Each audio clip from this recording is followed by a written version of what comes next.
Cerca de 140 mil pacientes fazem diálise aqui no Brasil. O índice é preocupante. Afinal, muitas das vezes a doença renal pode ser evitada com ações preventivas, como a mudança de hábito de vida. Em 2012, seu Walter começou a fazer o tratamento de hemodiálise. Assim que se aposentou, descobriu que as funções renais haviam diminuído. Ele lembra bem do dia que ficou sabendo que tinha a doença. Quando eu estava no sítio com meus familiares, aí de repente eu senti dores, né? Senti mal, aí a minha família me levou para o hospital.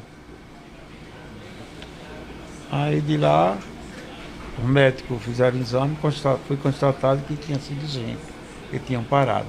Hoje ele faz tratamento regularmente e segue uma dieta balanceada. Tem de mudar tudo.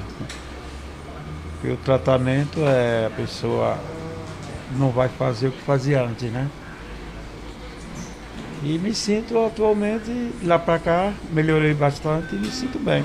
A doença renal crônica é uma condição multifatorial, ou seja, que depende de muitos fatores para o desenvolvimento, como a genética e os hábitos de vida. É o que explica a nefrologista Andréa Nunes. A doença renal ela é uma doença que depende de vários fatores. Ela tem tantos fatores genéticos, então se você tem uma pressão alta, se você tem um diabetes, se você tem alguém na sua família que tem a doença renal, você tem um risco aumentado de desenvolver doença renal. E ele tem também um fator que a gente chama de ambiental, que depende dos seus hábitos. Então, uma coisa é você ser hipertenso, outra coisa é você ser um hipertenso que não se cuida.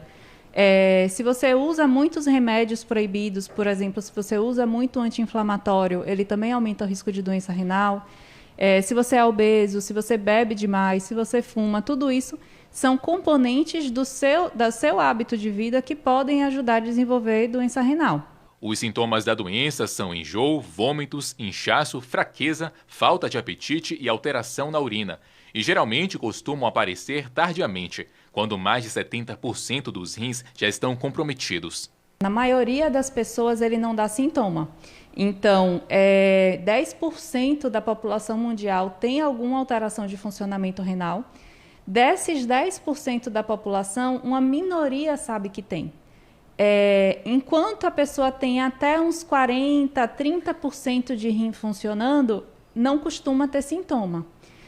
Menos do que isso, aí começa a ter. 1 em cada 10 pessoas no mundo já foram afetadas pela doença renal crônica, de acordo com a Sociedade Brasileira de Nefrologia. No Brasil, cerca de 140 mil pessoas fazem a diálise, procedimento que substitui a função renal. A saúde dos rins ganhou destaque após a morte da cantora Paulinha Abelha.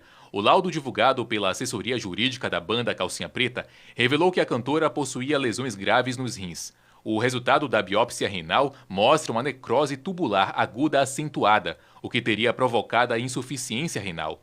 Apontou ainda que as demais regiões dos rins tiveram comprometimentos variados, mas não confirmou que elas foram causadas pelo uso abusivo de medicamentos.